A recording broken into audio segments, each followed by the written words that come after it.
yang memang kita mau baca. Dan satu ayat itu tutup lagi, kita tandai surah Al-Fatihah. Tutup lagi, buka lagi di pertengahannya. Ya, baca lagi. Kalau kita tidak tahu terjemahannya, cari Al-Quran yang ada terjemahan Arab gampang juga dibilang. Ya. Tutup lagi di situ, buka lagi di bagian akhir, tapi terserah itu mau masuk lagi silakan. Mau di bagian awal pertama pertengahan, kemudian di bagian akhir. Ketiga, tutup dijadikan satu ayat itu semuanya. Satu ayat, coba cek terjemahnya, dan itulah solusi yang Allah kasih. Ya, solusi yang Allah berikan hidup. Buku yang bermasalah utang, uyang baca. Ada solusi yang Allah kasih. Ternyata ayatnya tentang perang, gitu kan? Ada ayat-ayat yang lain nanti akan nyambung dengan kenapa? Karena dari surah Al-Fatihah sampai dengan surah An-Nas itu selalu berkesinambungan antara satu dan lain. Makanya wajar jika Al-Quran sebagai pedoman kita huda linnas wa bayyinatin minal huda wal furqan, kata Allah. Jadi Al-Quran itu sebagai petunjuk bagi manusia. Kalau kita lagi kuliah, kali kepada Al-Quran. Ya. Atau kalau kita lagi punya masalah, balik kepada Al-Quran. Insya Allah. Makanya orang yang terus berinteraksi dengan Al-Quran itu jarang ada masalah. Kenapa? Banyak tafsir, ya, yang memang tentunya harus kita kaji, bukan hanya sekedar bacaan itu. Kita harus paham makna daripada Al-Quran, sebab nuzulnya, kemudian ya, kenapa ini disampaikan kepada kami. Karena ini adalah bentuk dari komentar spiritual. Maka ada keyakinan di situ. Ketika semuanya kembali kepada Al-Quran, insya Allah, ya, jadi satu petunjuk buat kita untuk kita bisa menyelesaikan satu, dua, bahkan dua daripada permasalahan kita. Insya Allah, buktikan sendiri. Masih kurang puas baca ini, karena tentunya ini adalah bagian dari kondisi yang memang tentunya kita harus kembali kepada Allah. Baik, yang selanjutnya di dalam surah Al-Baqarah Allah Subhanahu wa taala berfirman, A'udzu billahi minasyaitonir rajim, yuridullahu bikumul yusra wa la yuridu bikumul usra. Apa kata Allah Subhanahu wa taala? Allah itu menghendaki kemudahan kepada kalian dan kita berdua. Wa la yuridu bikumul usra, kata Allah. Dan Allah tidak menghendaki kesulitan bagi kita. Jadi apapun permasalahan kita, tidak mungkin Allah menyulitkan kita. Penyakit, apapun, semuanya kita kembalikan kepada Allah karena hak prerogatif, ya, terkait dengan inna kulla syai'in khalaqnahu biqadar. Sesungguhnya setiap segala sesuatu diciptakan oleh Allah sesuai qadar. Jadi kita tidak ada yang tahu mahalnya ibu, ya, ibu ya, terus terakhir ada, dan itu terus saya sering, saya tidur bareng sama beliau, cerita saya mau apa sambil merem, dia itu respon dia itu, ada kita bercanda, gitu kan. dari bocah saya iya ini, tapi tawa. Kenapa? Karena memang orang yang sakit itu hanya tinggal itu hiburan. Karena orang yang sehat nyari penyakit, orang yang sakit penyakit. Sekarang kayak gini, ada udah datang-datang walaupun bahasa itu lebih dari waktu. Tapi tentunya kita harus wajib menjaga untuk berikhtiar. Baik, lanjut kepada hadis yang pertama. Hadis yang ke-142 dari Nabi sallallahu alaihi wasallam yang diriwayatkan oleh Sayyidatina Aisyah. Aisyah radhiyallahu anha anna Nabi sallallahu alaihi wasallam dakhala 'alaiha wa 'indaha imra'atun. Dari Sayyidah Aisyah ya radhiyallahu anha anna Nabi sallallahu alaihi wasallam dakhala ya Nabi sallallahu alaihi wasallam masuk ke rumah siapa? Sayyidah Aisyah. Wa 'indaha imra'atun. Nah, di situ Nabi Muhammad melihat perempuan. Siapa ini perempuan? Enggak kenal Nabi Muhammad. Qala man hadhihi? Siapa ini Aisyah? Ya, perempuan siapa yang kau bawa masuk ke rumah? Qalat kata Sayyidah Aisyah, hadhihi fulanah tadkhulu min salatiha. Kata Sayyidah Aisyah menjawab dari pertanyaan Rasulullah sallallahu alaihi wasallam. Hadhihi fulanah, kata beliau, ini adalah fulanah, disebutkan nama, tadkhulu min salatiha. Dia itu terkenal dengan sholat yang rajinnya luar biasa. Rajin banget. Kecil orang-orang yang rajin sholat, kalau bukan lagi dia kecil, orang waktu sholat, dia sholat bukan hanya sholat yang wajib saja, dia sunnah semua pekerjaan, bukan hajat, tasbih, terkenal. Jadi fulanah ini yang dibawa, yang berada di dalam rumah beliau dari manusia, itu adalah orang atau perempuan yang terkenal dengan sholat rajin. Qala kata Nabi sallallahu alaihi wasallam, mah. Jadi apa ya kalau ya tapi jumlah Rasulullah seperti itu apa ini? Kalau bahasa alaikum bima tutiqun wa wallahi la yamullu hatta ta'lamu. Nabi sallallahu alaihi wasallam ya. Jadi beliau itu menyampaikan, Nabi Muhammad itu menyampaikan kepada fulanah tersebut. Beliau menyampaikan alaikum bima tutiqun. Jadi kalau kamu melakukan sesuatu, kata Nabi, bima tutiqun, lakukanlah sesuai dengan kemampuan. Fa wallahi la yamullu hatta tamallu. Sesungguhnya Allah itu, demi Allah kata Rasulullah, la yamullu, Allah itu gak akan jemu, gak akan bosan, hatta tamallu, sampai kau jemu dengan ibadah.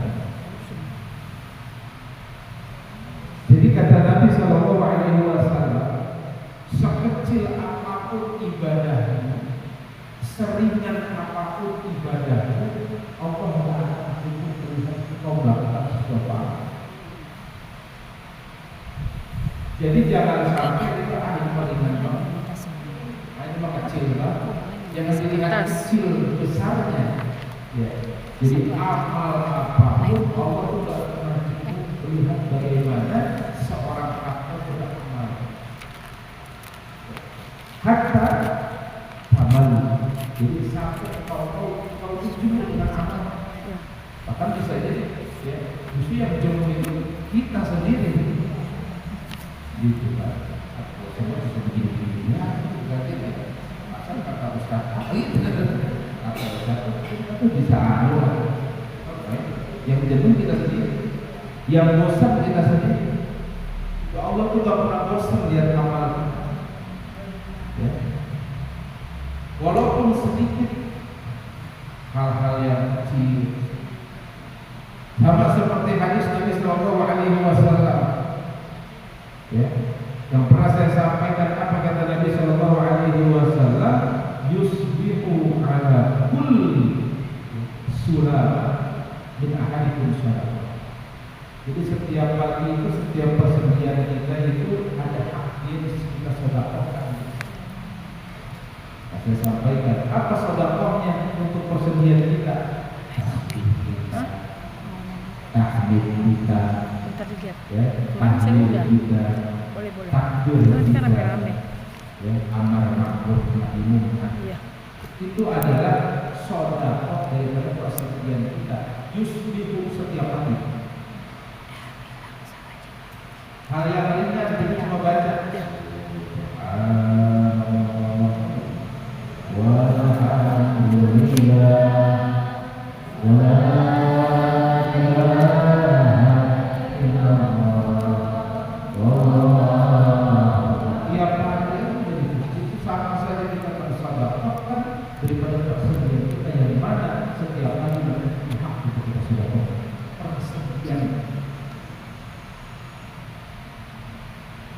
Kalaupun kita misalkan tidak punya uang, tidak ada rezeki, tidak ada kenikmatan yang kita dapatkan untuk kita keluarkan dari sebagian harta kita di pagi hari, minimal itu hal yang ringan, tidur, ambil air wudhu,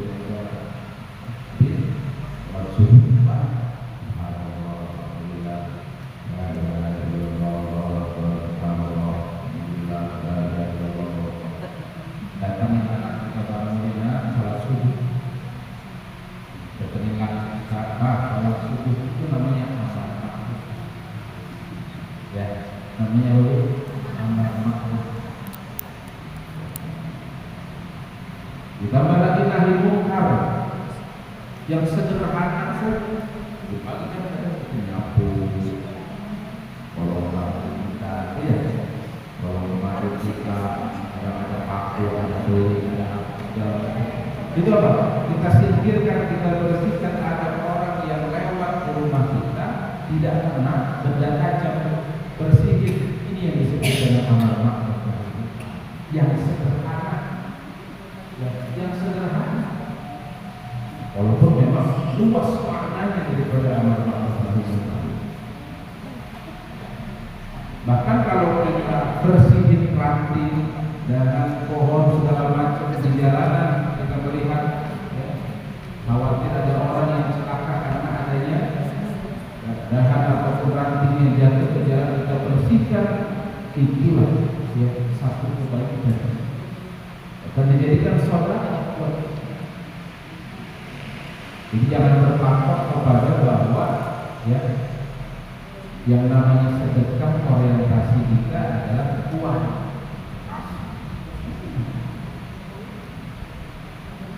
Kalau misalkan kita mau sudah, jadi sedekah itu jangan disimpan. Ini kan ada sedekah yang disimpan. Ya. Misalkan di batu ini sedekah di mana masukin ke celengan. Celengan itu misalkan buat anak yatim. Contoh ini mah, ya masukin tiap pagi 1.000, 2.000, ya kan? Udah sekian bulan itu di celengan kita, nombok,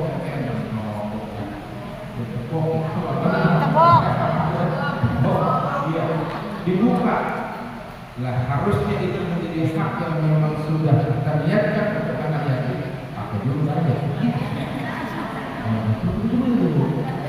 Makanya kalau sedekah itu ya jangan ditabung. Asik dalam satu. Hanya ada masjid sebagian masjid yang kemarin itu waktu itu Joko Kalian, Masjid Al-Falah Seragen itu masjid semuanya gitu. Tiap hari itu ya sedekah amal jariah yang diberikan oleh apa namanya jamaahnya itu langsung diberikan kepada yang hak. Nah, kalau kita banyak banyak, makanya ada perbedaan, ada yang sholat langsung pada orang yang ada sholat dalam hal pembangunan. Nah kalau pembangunan bertahap, mungkin di kali 100.000 kita beresmen mungkin lama 1 bulan 90 kelas, dia kan nanti dulu. Tapi kalau dengan orang yang membutuhkan langsung, jangan dibuat-buat. Walaupun 1.000, 2.000. Nah ini, ya. Jadi ikhtisar fil ibadah, menyederhanakan ibadah kita itu adalah tentunya sesuai dengan apa yang kita mampu, sesuai dengan apa yang memang kita benar-benar tidak memberatkan kita dalam ibadah, tidak memberatkan kita dalam beramal, tidak memberatkan kita dalam melakukan sesuatu. Maka kata Nabi Shallallahu Alaihi Wasallam di dalam hadis ini, artinya wallahi la yamallu Allahu ta'ala. Jadi pasti yang keburu bosan itu kita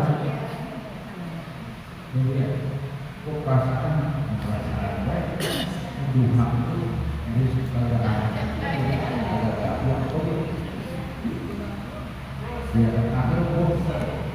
padahal bisa jadi dengan menunda dari apa yang kita butuhkan itu Allah lagi senang-senangnya sama kita ibadah tuh.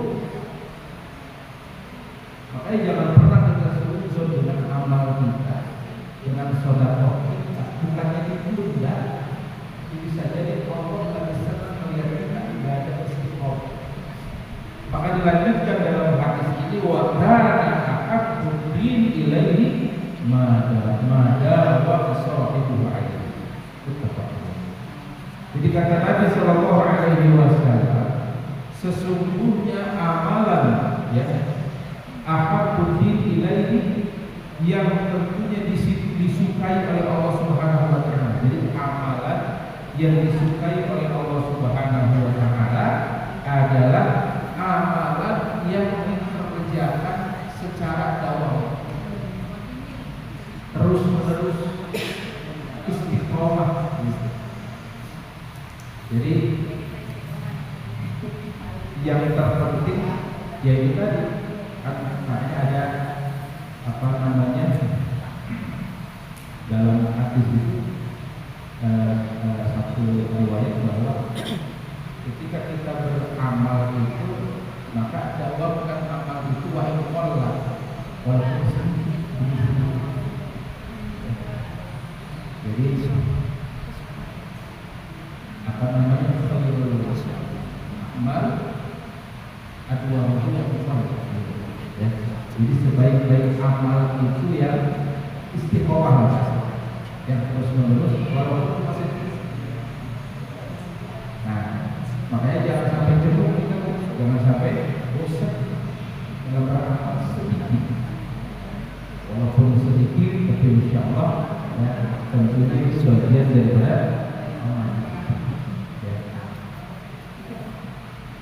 Jadi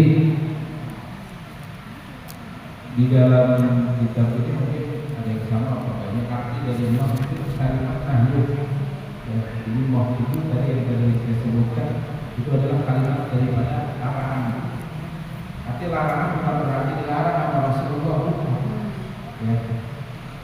Jadi dilarang maksudnya jangan sampai kita beribadah berlebihan. Makanya menyederhanakan ibadah karena di situ ada rukhsah. Sama halnya contoh misalnya kita jalan safir, ada rukhsah, jangan memaksakan kita. Ntar sholat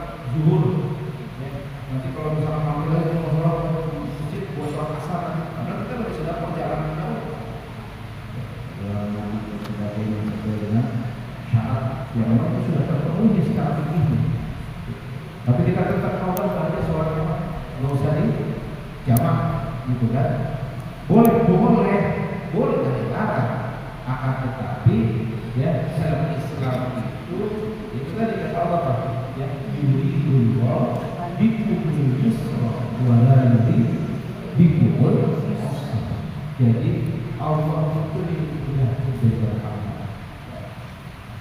Perkara-perkara ibadah yang memang itu merupakan bagian daripada kewajiban kita melaksanakan. Sholat itu pun bisa diringankan gitu. Karena apa? Pertama, tentunya karena perjalanan pengusaha. Mungkin karena sakit bisa. Sakit bukan berarti kita tidak melaksanakan sholat. Ada beberapa yang memang pendapat terkait dengan kalau kita sakit, rukhsahnya apa? Ya, rukhsahnya bisa kalau misalkan kita mau melaksanakan kegiatan operasi, ini memakan waktu sekian jam, yang maka sebelum operasi kita melaksanakan sholat di jamaah sesuai dengan kemampuan kita. Kenapa? Karena Allah itu menjaga sakit. Dan ini yang menjadi pokok utama kita bahwa apa? Ya, Allah itu berpesan kepada kita, aqimi sholat. Terus ya, diberikan yang namanya apa? Diberikan yang namanya motivasi agar sampai kita meninggalkan rangkaian ibadah yang sifatnya wajib ya, dan tidak masuk ke dalam sholat. Ada lagi rukhsah yang lainnya. Jika tadi saya sampaikan di awal kita sakit ya, jadi tidak mungkin itu dulu. Maka yuridu Allah bikumul yusra wa la yuridu bikumul usra. Yasin wal tu'sir. Jadi punya amalan apapun silakan kerjakan. Upaya kita mendekatkan diri kepada Allah itu adalah bagian usaha kita bahwa apa? Pengen terus berinteraksi kepada Allah. Jadi sholat itu adalah bagian dari interaksi kita kepada Allah. Kenapa? Hanya di dalamnya juga ada bacaan Al-Quran. Karena Nabi yang kita bersolawat kepada Nabi Muhammad Sallallahu Alaihi Wasallam. Hanya setiap kita doa jangan pernah kita lupa, ya.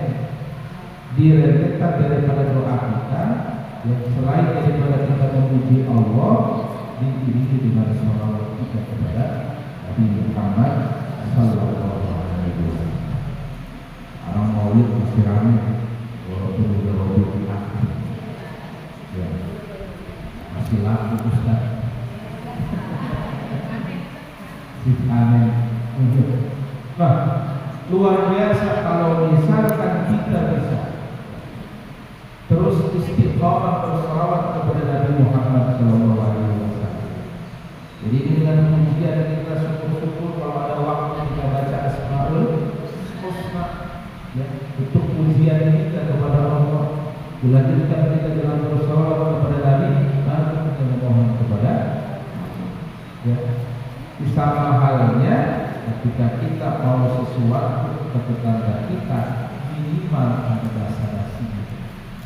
Ya, kalau misalkan kita mau sesuatu, ya. Nah, kalau dulu kan kita saling berbagi, kebanyakan kalau sekarang ya. Kalau dulu kan kita mau cabai aja kan sama tetangga kita, bawa kita sama tetangga kita, begitu, ya kan? Kenapa kalau ke pasar ada jauh? Ya, kalau sekarang rumah udah banter, ya. Begitu memang semuanya serba pakai handphone. Tinggal klik, sekarang udah banyak aplikasi itu bisa HP, kalau apa, datang pakai sistem itu. Ya, itu udah perlu ke pasar kan? Jadi silaturahmi nggak ada coba tuh, ya kan? Dulu kita kalau misalkan bicara tentang tetangga luar biasa, jarang ada yang itu.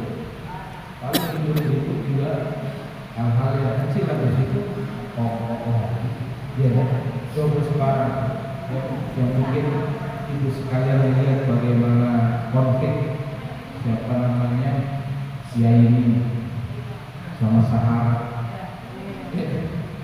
Nah, itu konflik tetangga kan? Iya kan? Ada lagi tuh tadi saya lihat tuh, ada jadi tetangganya lagi nyapu, lagi nyiram, tiba-tiba si yang di sampingnya itu ketika lagi nyiram dia pakai vakum cleaner, masih yang nunggu, dia kalau nyiram kan itu mana tetangga kok gitu. Terjadi bu, terjadi sekarang.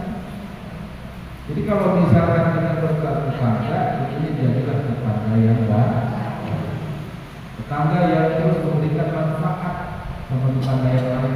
Sudah biarin aja. Dia berbuat apapun tidak baik kepada kita, tapi kita berusaha untuk berbuat baik kepada mereka.